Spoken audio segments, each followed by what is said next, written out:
All right. Thanks, Daniel. If you want to pull up your slides already, while I quickly introduce you. So maybe some of you already know that Daniel has given a presentation already at this seminar, maybe 2 years before. He is working as a postdoc in the lab of Fouché. However, the presentation he will give today is also based on stuff he started earlier while he was also working with Jonathan Polimeni. And this was also one of his many presentations that he gave at ISMREM. However, I missed it because there was a lot of stuff going on in parallel. And the title is Removing Macrovascular Bias to Enhance Spatial Specificity in Functional MRI Based on Physics-Informed Machine Learning Framework. Please, Daniel. Yeah. Thank you very much for the introduction. Can you hear me and you see the slides? Yes, right? both. Yeah. Okay.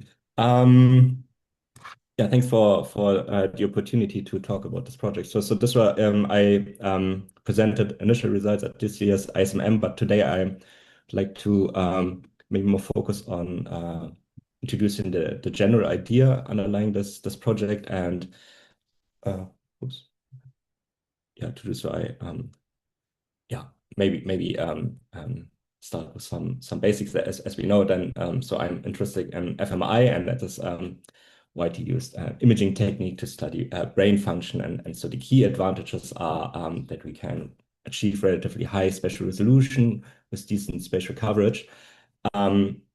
And if we even go to ultra high field strength, so in bold fMRI, we know that we can increase signal to noise ratio and the contrast to noise ratio, then so that we can get into so-called mesoscopic regime where we can start studying function of cortical layers and columns, as exemplified by a nice ocular dominance columns map by Mariana Schmidt and Shine Nazra, which shows the benefits or potential of 7 Tesla fMRI. However, we also know that especially the specificity of the grain echo bold signal is limited, and so it's and especially by the macrovascular compartments. And here on the right image, this is yeah, also exemplified how these cortical columns, for example, are embedded in this complex vascular system with the capillary bed and these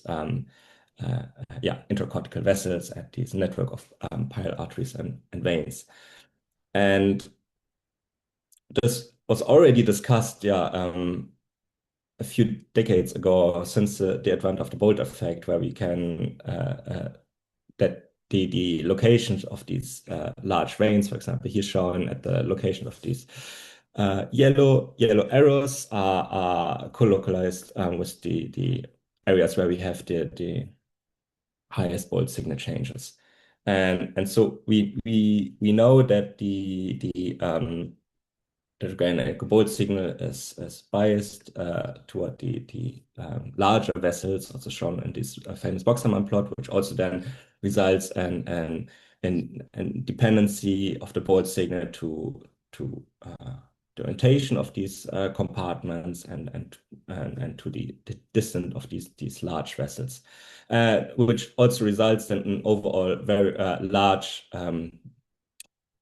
point spread function, which ranges in a range above the actual size of these layers and columns that we want to map, so to say, and which, yeah, we all know then see also, for example, in high resolution fMRI application, this so-called bias towards the peer surface with increasing signal changes.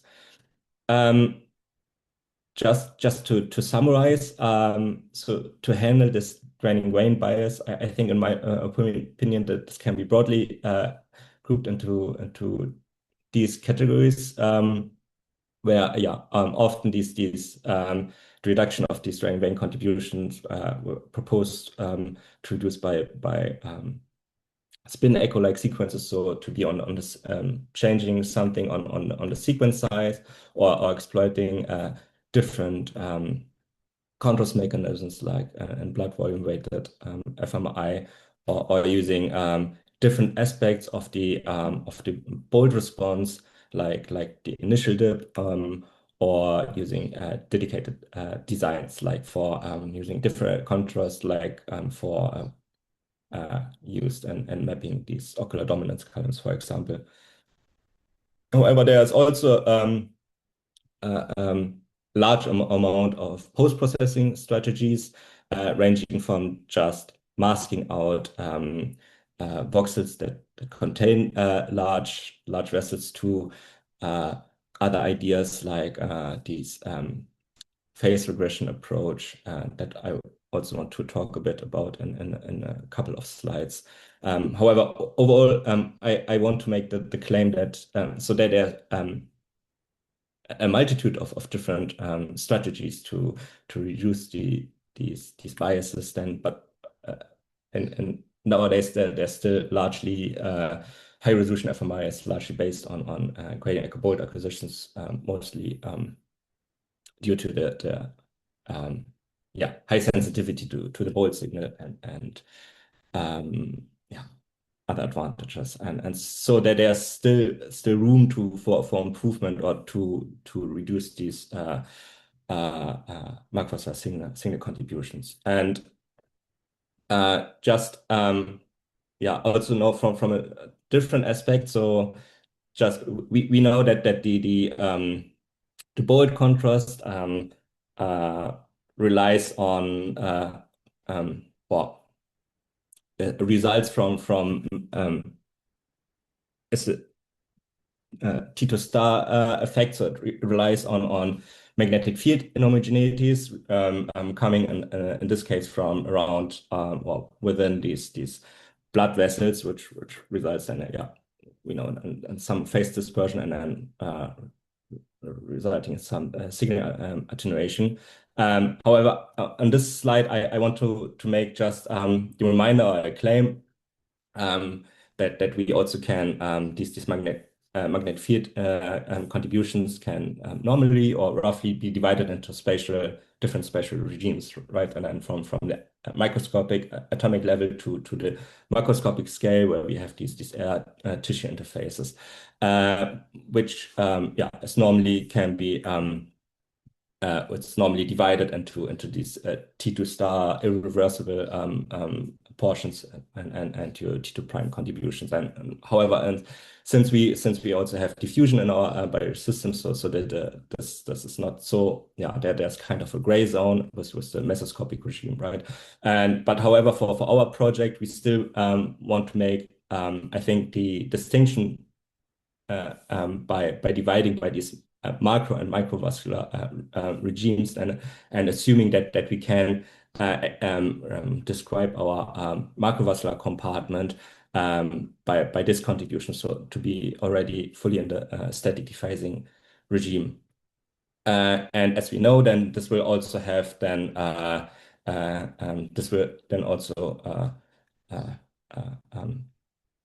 show up in differently in our magnitude and our phase components of our signal, where if we have then these macroscopic effects like from these macrovascular contributions, then we also not only see a signal attenuation in our magnitude data, but also a Coulomb phase shift. And this was exactly exploited by these phase regression technique introduced by Ravi Menon. And so the idea is that if you have like perturbers, like for example here these medullary veins, which are in the same spatial scale as our imaging voxels, then we can see coherent phase shifts. Then, for example, it's these dipole shapes around these veins.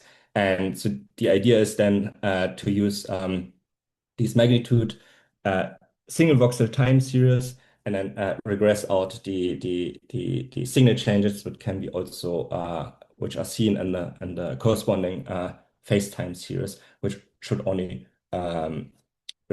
mainly reflect then these macrovascular contributions.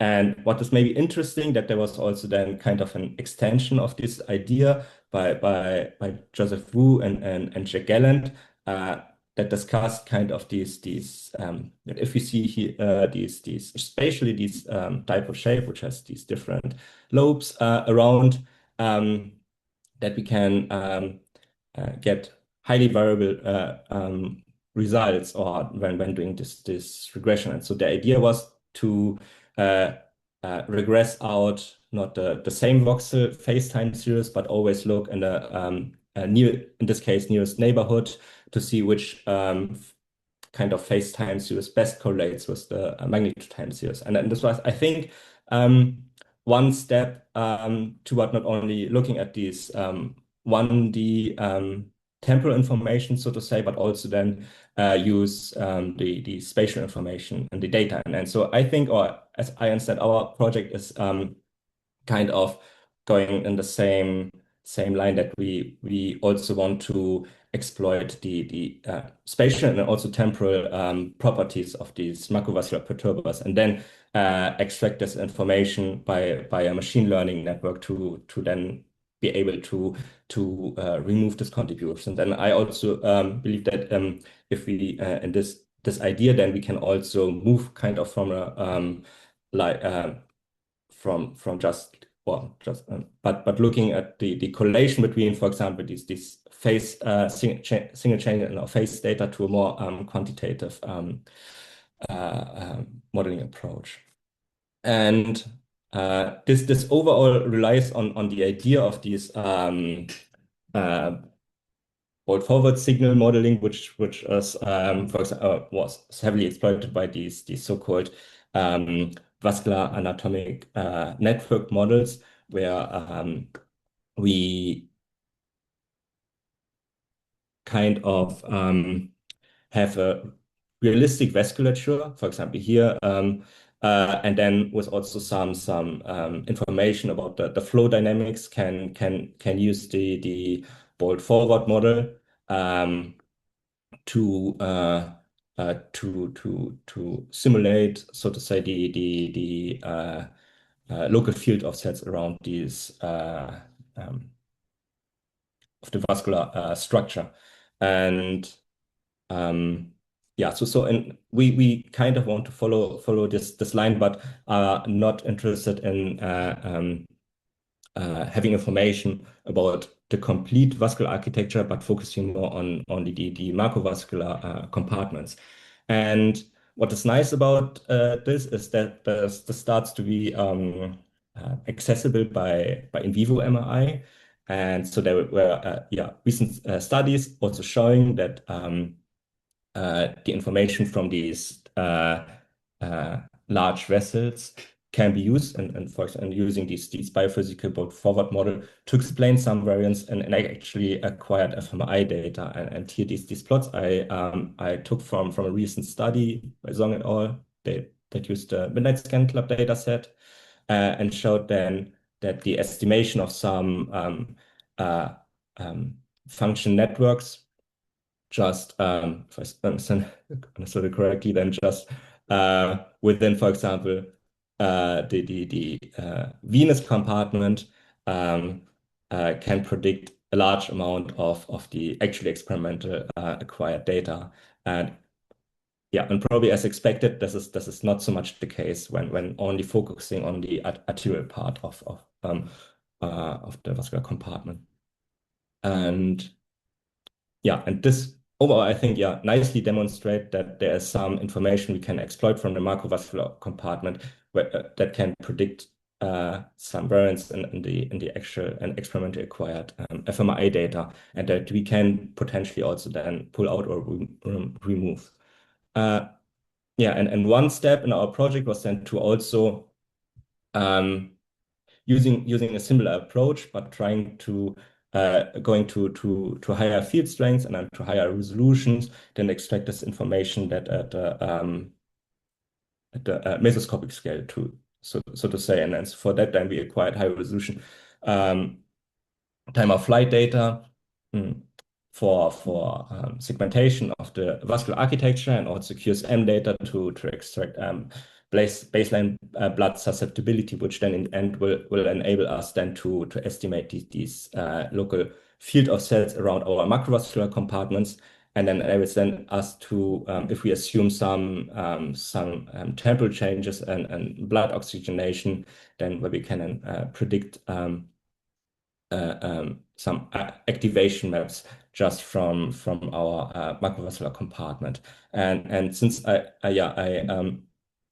mentioned in the beginning, so that's the big assumption that we are already in a static phasing regime, so that we can kind of just use a spatial averaging operation and are not, for example, not don't need to use any, for example, Monte Carlo simulations or so.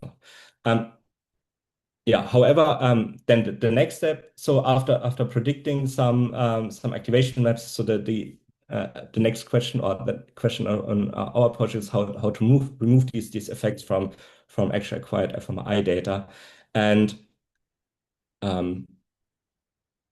and then or in other words, how to separate the macrovascular contributions from the remaining signal chains or variants in the fMRI data. And for that, I want to just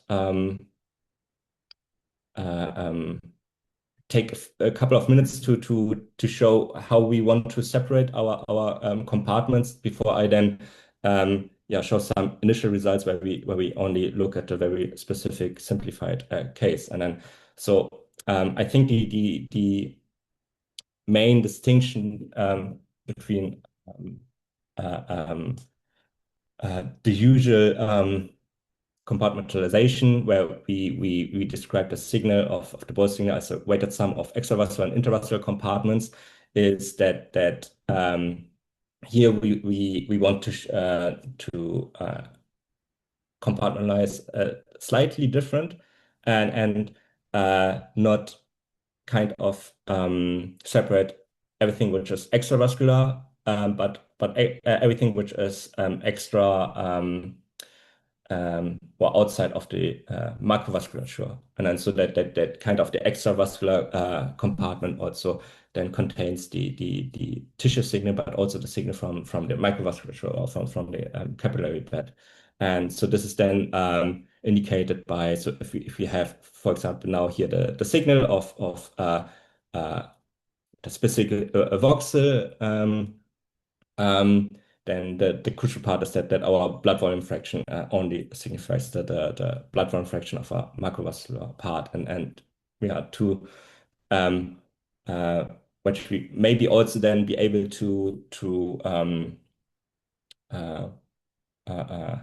use as an additional, for example, constraint here, if we assume, for example, that we can neglect any volume changes of our macrovascular compartment, so we then get rid of these time dependency, and then maybe also be able to use a network that also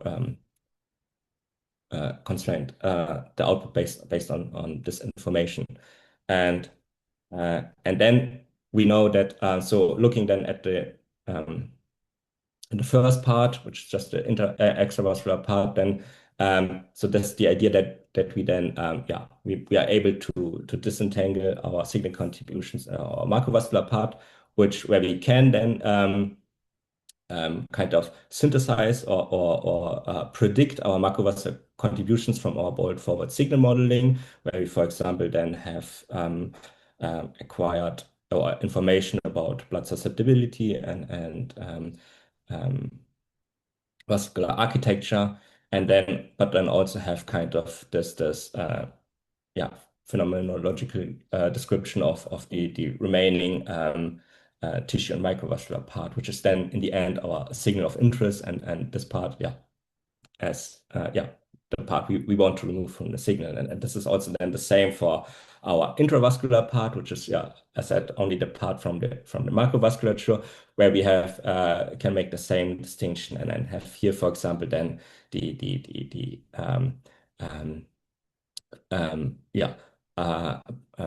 contributions from these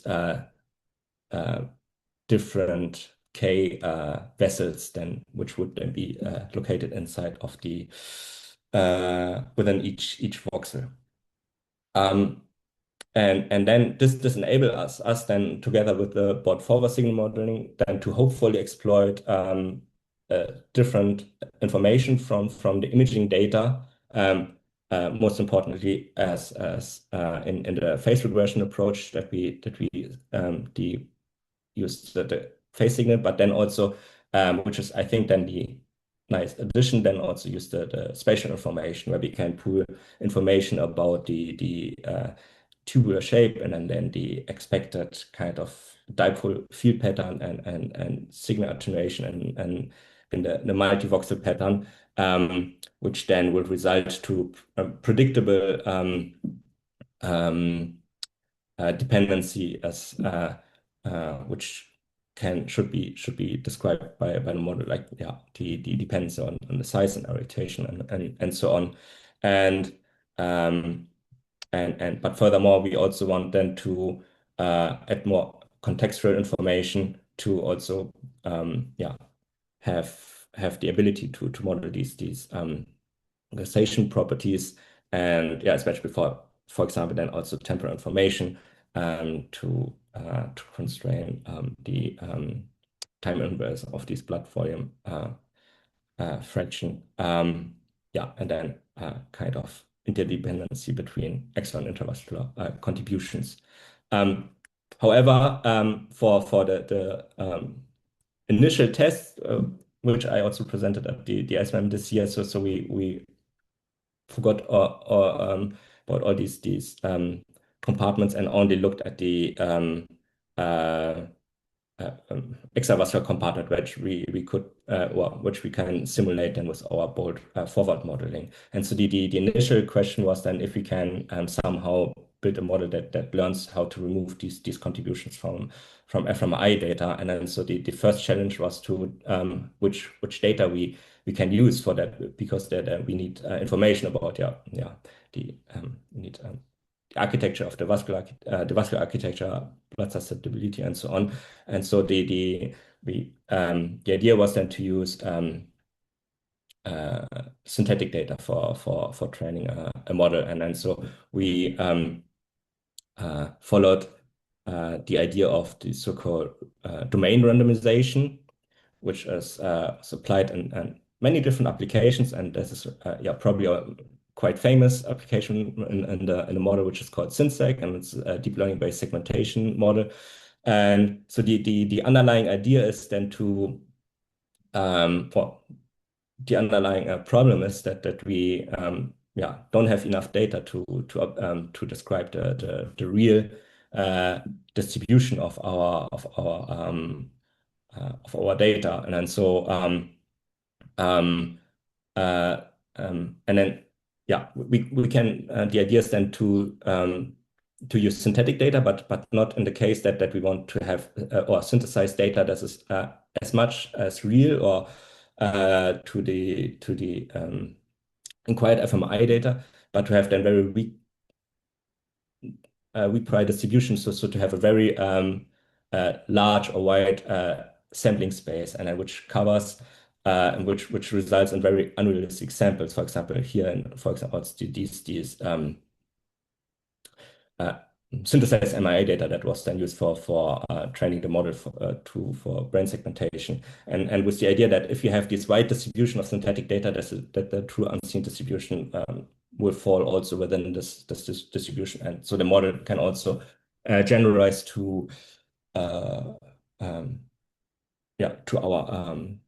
to real data in the end. And so we followed this idea then, and so kind of generated tissue data just from random patches and vessel data from straight cylinders, and these are also here shown in different colors, because then in our randomization we have random tissue labels, and these will also then the vessels have different orientation and sizes, but also then different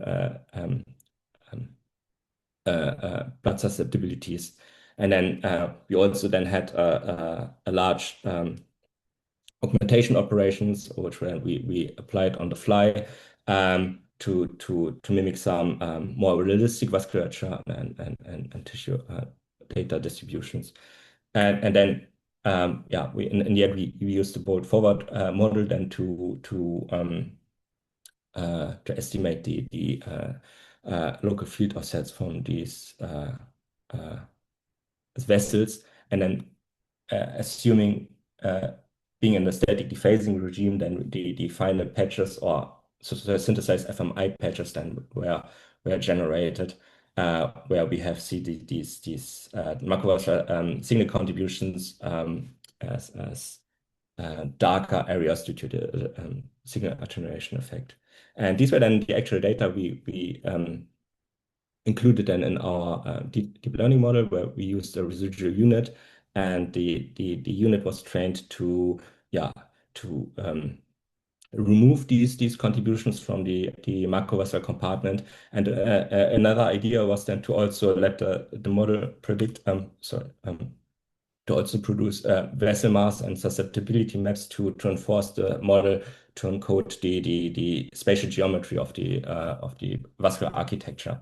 And another necessary step is then, since the randomized patches were also then generated at different sampling times or different echo times, and with different orientations of the Bézier field. So these also had to, so the network had to be conditioned on this information as well. And this shows some exemplary results where we have some on synthesized data. We have these darker regions which will be fully removed and when from our model, but also which is also important, I think, it's that the remaining kind of tissue signal remained intact and mostly untouched.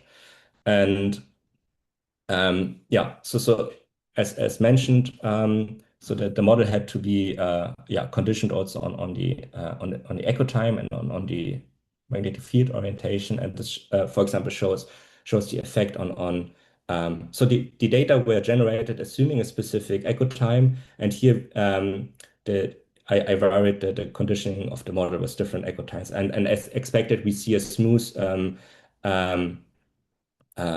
increase and decrease of the amount of removal, and yeah, which I didn't mention so far. So we used this spin echo-like sequence with a spin echo at 64 milliseconds, and we see that the least amount of removal is around the spin echo, which yeah, makes sense in this scenario, because that the model kind of assumes more or less, or yeah, assumes that there are no T2 prime contributions to remove at all. And we also looked at the effect on the orientation. For that, yeah, I generated just one example where I had in the middle of the image kind of a straight cylinder perpendicular to the magnetic field, which then produces the well-known dipole structure. And then if this is then added to our tissue maps, then we can also see that that's mostly removed after running through our model. And we can also see the same if we sweep different angles, and we see again that the largest amount of removal from these macrovascular signals is when the orientation of the vessel actually matches then the orientation of the magnetic field. Yeah, and then so as a next step, we also wanted to apply this model on real data. For that, we used the spin echo EPTI acquisition. Just to shortly introduce, so EPTI is a novel acquisition technique or readout technique, which since during the reconstruction, so that the whole KYT space is jointly reconstructed using subspace modeling strategy. So we can reconstruct in addition to the spin echo, which was here, then also a multitude of images with different amount of T2 prime weighting. And for for our in our acquisition, so we covered the visual cortex and just used a flickering checkerboard for stimulation, and then acquired a couple of runs within one session. And for the analysis, we only then focus on the very last echo. Yeah, and this shows some examples when we input the data through our network. And so as a reminder, this was still only trained on synthetic data, but just then applied to real data.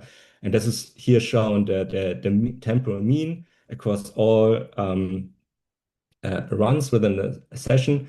And this shows that's just to showcase that if we input the data through the model, that the same tissue is still preserves, and then we see the same details, anatomical details as before. And then we see also some large veins in the EPTI data, which then also, since the model also was forced to predict kind of a vessel mass, then could also be seen in the predicted vessel mass as well. And if we look at the different slice, so this then shows on the left again the vessel mass from the model, so where some large vessels could be identified, and I think in regions that make sense. And this is kind of the activation map from the flickering checkerboard, showing before and after going through the model. And it can be seen that the overall activation remains stable. And however, at locations where the model detects these larger veins, we see some for example, here some signal attenuations and removal of some signal from the activation methods can be also seen at the different slides, but also there are also some artifacts produced due to especially at the edge of the brain. And so to say this, I personally find the results encouraging, but I think that they are still how I see it, the main limitation is that we what I thought it would be a good idea, but I think that it's that we also forced the network to encode the vascular geometry. We forced the network to really focus only on the very large vascular structures that could be seen in the EPTI data itself. So these are all structures that are in the millimeter regime, and then we still want to be sensitive to macrovascular compartments, which are effectively also smaller. And so I think that's the main problem. And so I think the next step I want to go is then to shift more the model doesn't rely on learning the vascular geometry, but maybe some resulting statistical properties resulting in the local field offset maps. But overall, that's kind of it. So to summarize, the idea is to remove the macrovascular signal contributions from fMRI using a machine learning approach based on synthetic data. And for the initial results, we only use a very simplified version. But I think what is I think the main results we could show so far that we can build models on synthetic data that then also can be applied to human fMRI data. However, I think that major weakness as I've discussed before, but I think that the next steps will be well suited to tackle this weakness. And then so directly, at the moment I didn't use the phase information at all, so that's the obvious next step, but also then use the full signal model, and then also to use more contextual information step by step. And then we also plan to not only rely on synthetic data, but then also use real fMRI data, either for fine-tuning the model or also during from the beginning and model training, and therefore we want to rely on this tidy fMRI approach where we can achieve acquire fMRI data with high spatial temporal resolution, but also with echo information. And we and still we also want to still directly then exploit the subject-specific vascular information. But however, so I think that the results are very limited, but I think it's still, in my opinion, promising approach to increase the specificity of both fMRI. And yeah, thank you very much for your attention.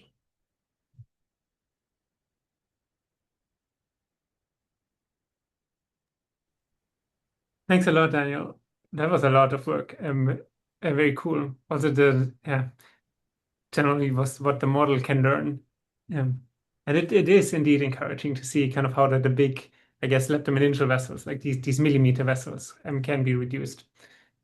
And then I understand that the smaller vessels, you mean kind of the pile vessels, then that might be much smaller than your voxel, but still have kind of blooming effects and dipole interactions and in the static dephasing regime into the cortex. I think even so we still acquire high resolution angiography, but yeah, the main problem was in this model that the actual data that the model sees is always kind of downsampled version, so it only sees the data in the original fMRI spatial resolution, where we still have to I think it should be possible then still need to more focus that the model learns kind of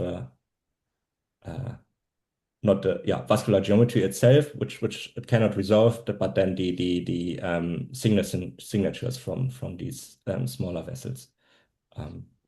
Do you think it would make sense? Like you talked about adding auxiliary data like the phase, then the model doesn't need to predict the B0, but you can actually like use the measured one. And then also you talked about using the angio architecture, like the measured multi-echo cherry or like a time of flight information into the model. But does it make sense also to maybe include just the cortical geometry, like a T1 scan to know where gray matter and white matter is?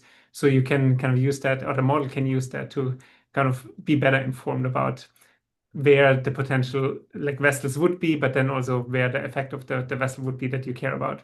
Like maybe my context is that when I pitched a lot for high resolution layer fMRI without the big veins, people like David Norris, they said, well, but those are the big veins, right? They're the pile veins. We can just mask them out, and which I'm not sure if it's like if it matches with what I'm seeing in the data and the effect of these big vessels also into the cortex.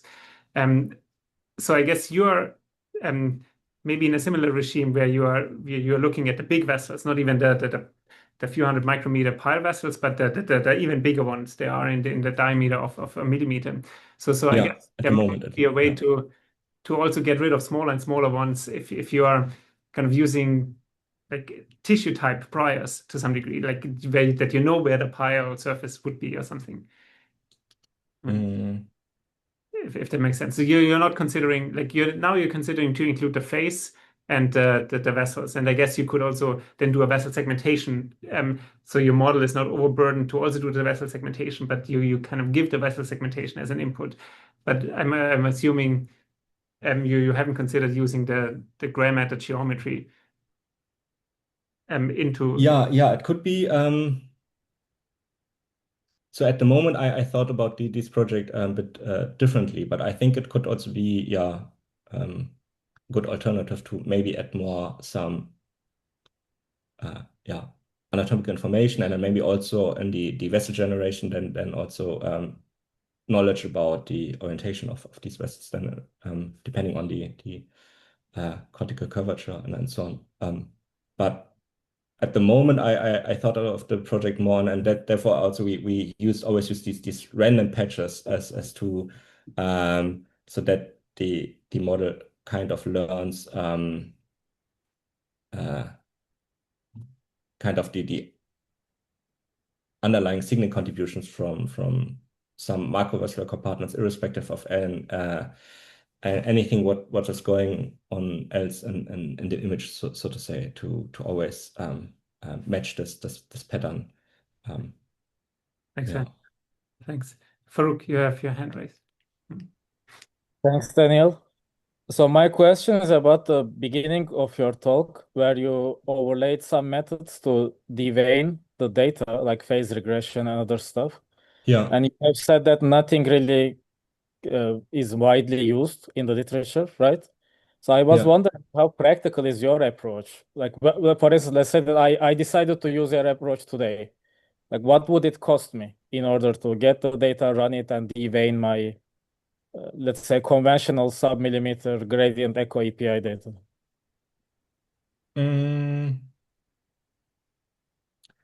Yeah, I hope it would be very practical if it works in the future, or if I get a working version, and then so that it's kind of a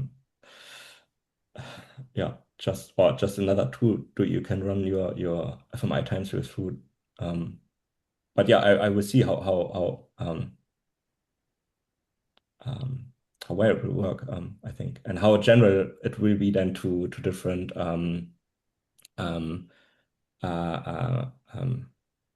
protocol parameters, for example, also. So now the model, as we use, for example, a spin echo EPTI sequence, and so the model was also on the synthetic data, also kind of these protocol parameters were also hard coded during the training, and but I hope it will step by step generalize more and more. Yeah. Okay, so I hear that currently it is not really practicable, basically, to use what you do, right? Yeah, unfortunately. So that's why I think to be honest, I have very preliminary initial results, and that's why I was also more focusing on kind of the motivation of the project more, I think, today. Yeah. Okay, thank you. Thank you. Yeah. Fine. Okay, thank you, Daniel. So it was beautiful. I totally understand, how much effort you have put, in this study. But I have a general comment. Don't you think that, this is a project that, had to be done on animals rather than humans, so you can actually go and validate your model? Because, in this case, you're as good as your model. And at the end of the day, there is no way to say that what is the ground truth, what is the gold standard. And without that, even if you solve all of the problems, practical problems that, Farouk is, talking about, at the end of the day, as a neuroscientist, I would say that I prefer to show the uncorrected data and tell people that, this is a mixture of, vein effect and that, rather than doing a type of correction that I'm not sure if it is actually a correction or it is just a change that, at the end of the day, I'm not sure if it is defendable or no. But if you do it in animals, you have, for example, the actual activity there. And then you say that, okay, my model makes, the activity map closer to the reality, then it's easier to accept that. Thank you. Yeah. Thank you for the comment. I haven't thought about doing animal studies, but I think it's a good idea. So to say for validation, which I didn't do so far, but I also plan to for example look at layout profiles where we have then the surface bias and then see how this will change. But since the model it's based or fully based on synthetic data, so I think that would be very straightforward also to apply it on different and since it doesn't use any anatomical information, so it can be straightforwardly applied to animal data as well. Yeah. We have a question in the chat from Birkin, and I'm reading it out unless he wants to unmute. So he asks, would it make sense to use all echoes in the EPTI echo train instead of just the last echo? Yeah, definitely. So that's also now here kind of the next step I want to implement, and I think yeah, also a necessary step. So for what which I presented here, or the ISMF was really the most simple model to build first, and then so we yeah, I think yeah, I just wanted kind of a baseline model before adding more information and make the model more complex. Yeah. But yeah, that's definitely the next step. So the reason why you used the last echo was basically to have I guess, a synthetic EPI contrast, like something with a lot of T2 star, I guess. Yeah, for the inference, yeah, just to have the echo which yeah, the most significant contributions to be removed. Makes sense, yeah. And you don't want to use an EPI because then you have all these other issues as well, like the distortions and blurring, and even like if you cited Jonas Baus's paper, right, where he shows that these dipole effects around the veins can actually also result in kind of displacement, right, in distortion, like local distortion. So you don't have this issue by using the last echo. Yeah, and what's I think what's nice about the spin echo EPTIs, and then we have then both also kind of yeah, spin echo time series, and then so which yeah, I didn't showed here, and then still have to look into is that we yeah, also had the idea, and then can also then compare our debiasing then to the acquired spin echo EPI to see if there's more similarity after using our network to the spin echo time series, for example. Cool. Alessandra. Yes. So thanks, Daniel, for the presentation. So you said that this vessel that you are removing are the very big one, and I was just wondering if you saw a clear effect around the sinus, since you used some data in the with visual simulation, and this lab seems to cover there. Maybe there the result is a little bit more clear.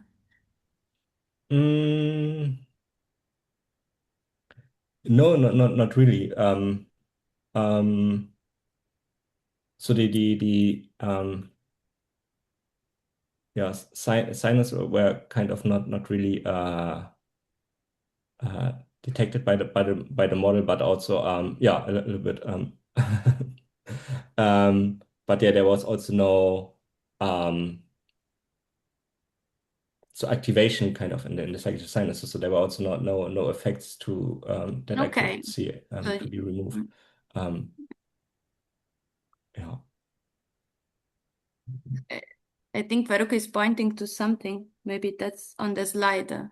What I was. Yeah, I think yeah, some parts, Okay. but yeah, from the psychic sinus were kind of predicted by the model. But yeah, I think it's also yeah, I have to validate this, and then yeah, as also as mentioned, that I think I still want to shift away from kind of forcing the model to predict these large ranges. Okay. Thanks. Thank you.